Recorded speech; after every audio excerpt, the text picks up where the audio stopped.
C'est Mazarin, lui-même atteint de fièvre du paludisme, qui va introduire le quinquennat à la cour de France. Son ami, le cardinal de Lugo, général des Jésuites, lui en avait vanté les mérites. Mais la faculté de médecine est un bastion d'obscurantisme, digne des médecins fustigés par Molière. Le quinquennat devint un sujet de querelle médicale à Paris, illustrant les querelles religieuses. Les protestants et les détracteurs des Jésuites sont réfractaires au traitement. Polémiques et pamphlets feront dire plus tard à Voltaire « Le quinquennat, seul remède spécifique contre les fièvres intermittentes et placé par la nature dans les montagnes du Pérou, mit la fièvre dans le reste du monde. » Des marchands malhonnêtes alimentent la controverse en vendant des breuvages d'écorce parfaitement inactives.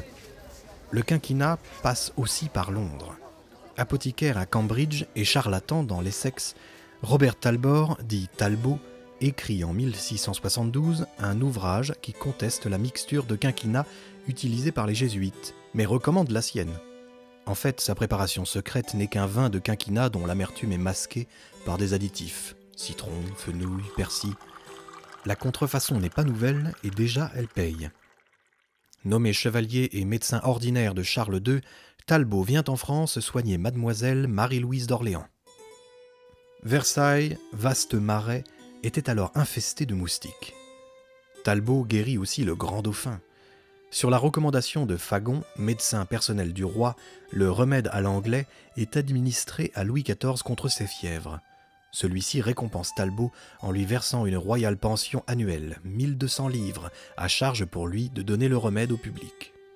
Il fait venir des quantités d'écorce et de vin de quinquennat de Lisbonne et de Cadix.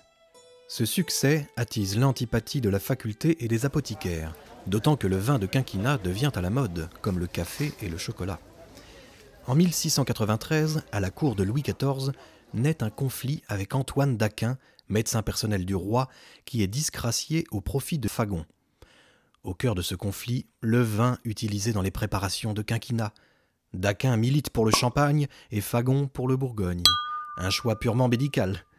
La controverse entre vin de Bourgogne et vin de Champagne devient une affaire nationale. Au sujet de Fagon, Saint-Simon écrit « Un des beaux et bons esprits de l'Europe, grand botaniste, bon chimiste, habile connaisseur en chirurgie, excellent médecin et savant praticien. » Et La Bruyère dit « Ô Fagon, Esculape, faites régner le quinquennat et l'émétique, conduisez à la perfection la science des simples. »